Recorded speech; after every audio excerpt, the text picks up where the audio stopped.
trying to get the things and not focusing on the process of getting there. And it's kind of like the comparison, control versus influence. And that process of doing it, that journey, is entirely influence.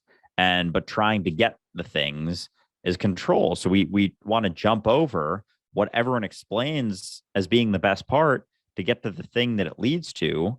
And it's like, I can compare that to control. Like all the riches and fame and money is like that idea of control that everyone's trying to get, but they're missing the process of getting there being the influence that they have in the moment.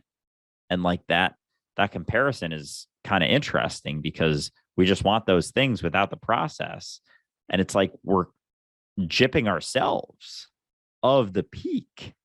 It's crazy. But because we have these ideas of ourselves and we need validation and we need external validation in order to build it up, we don't think about process. We don't think about influence. We think about just getting a thing and building it up as big as we can make it.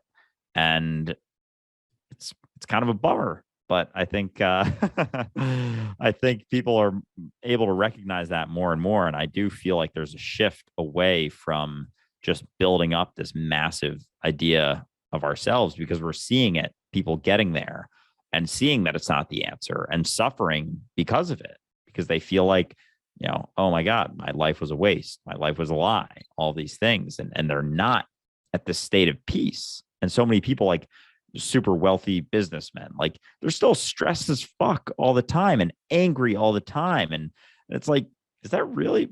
And people are like, oh, but they have a bunch of money, cry in my Ferrari rather than smile in my Toyota or whatever. And it's like, it's so fucking backwards, but it's because we rely on those ideas, on those concepts to build up our sense of self. That's an illusion to begin with.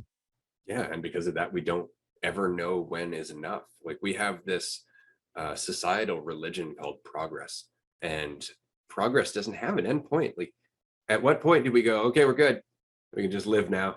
Right? Like, where are we going? What are we trying to progress to? Exactly how HD does our TV have to get before it's just a TV, right? Like we always are shooting for this future instead of addressing the present, right? Like the world is already complete.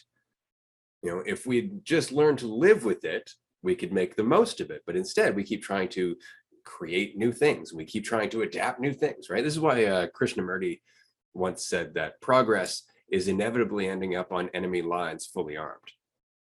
You run out of room eventually. Yeah, progress doesn't end. That is a fascinating realization because I've thought about that and talked to people about it, because when I have conversations with people about capitalism, for example, they're like, oh, well, if we didn't have capitalism, you probably wouldn't have that iPhone in your hand.